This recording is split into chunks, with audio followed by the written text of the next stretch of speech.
Namaskar, welcome you to Sporting Angels Educational Spectrum. We were discussing about the making of nationalism in Europe. We have already talked about the French Revolution, the changes after that, and in 1797, when Napoleon invaded Italy and other countries, other neighboring countries, and what were the changes after the Napoleonic Code. These were the discussions we have already had in the previous video. In this video, we shall talk about the changes after 1815. Following the defeat of Napoleon in 1815, the conservative governments were driven by a spirit of conservatism. The conservatives believed that established institutions, the traditional institutions, were necessary to be preserved.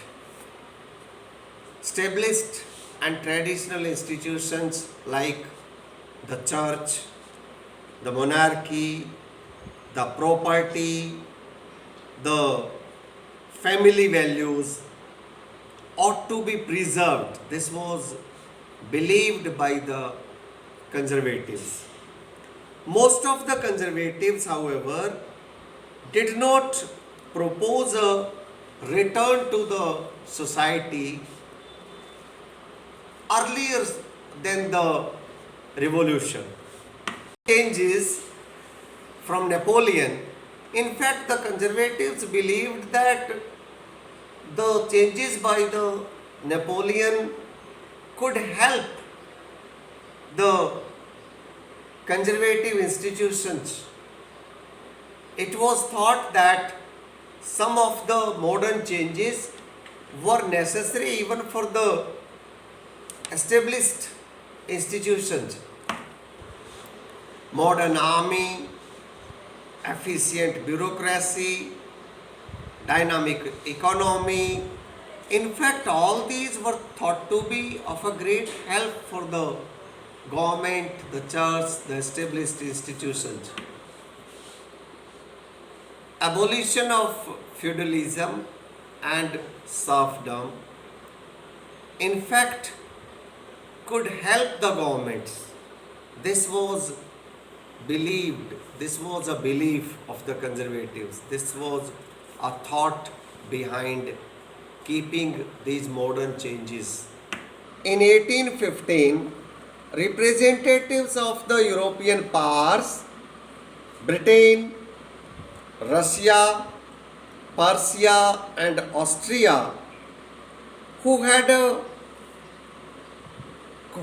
collectively defeated Napoleon, met at Vienna to draw up a settlement for Europe. The Congress was hosted by the Austrian Chancellor Duke Metternich. The delegates drew up the Treaty of Vienna of 1815 with the object of undoing most of the changes that had come about in Europe during the Napoleonic Wars. The Bourbon dynasty, which had been deposed during the French Revolution, was restored to power, and France lost the territories it had annexed under Napoleon. A series of states were set up on the boundaries of France lost the territories it had annexed under Napoleon, a series of states were set up on the boundaries of France to prevent French expansion in future. Thus, the Kingdom of the Netherlands, which included Belgium, was set up in the north, and Geneva was added to Piedmont in the south. Persia was given important new territories on its western frontiers, while Austria was given control of northern Italy. But the German Confederation of 39 states that had been set up by Napoleon was left untouched. In the east, Russia was given part of Poland, while Persia was given portion of Saxony. The main intention was to restore the monarchies that had been overthrown by Napoleon and create a new conservative order in Europe. The conservative regimes set up in 1815 were autocratic. They did not tolerate any criticism. They did not tolerate anybody questioning. Most of them imposed censorship for what was said in newspapers, books, plays, songs. They did not like the ideas of freedom. Freedom of expression was censored, was curtailed totally. I'll show you a picture of those times and you will understand how censorship curtailed the freedom of expression during those days. The plaque on the left bears the inscription, "The most important question of today's meeting. How long will thinking be allowed to us?" The board on the right lists the rules of the club, which include the following. Silence is the first commandment of this learned society. To avoid the eventuality whereby a member of this club may succumb to the temptation of speech, measures will be distributed to members upon entering. The memory of the French Revolution, nonetheless, continued to inspire many liberals. One of the major issues taken up by the liberal nationalists was the freedom of press. However, after 1815, many of the liberals, nationalists were driven underground for the fear that they may be punished for their liberalism, for their freedom.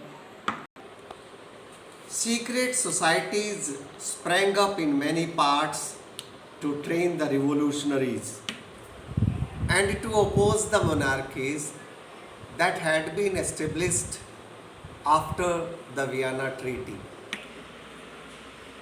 Most of these revolutionaries also saw the creation of nation states as a necessary part of this struggle for freedom. One such individual was Italian revolutionary Giuseppe Mazzini, born in Geneva in 1807 he became a member of the secret society of the Carbonari. As a young man of 24, he was sent into exile in 1831 for attempting a revolution in Liguria. He subsequently founded two more underground societies. First, Young Italy in Marseilles, and then Young Europe in Bern. Bern, whose members were like minded young men from Poland, France, Italy, and German states. Mazzini believed that God had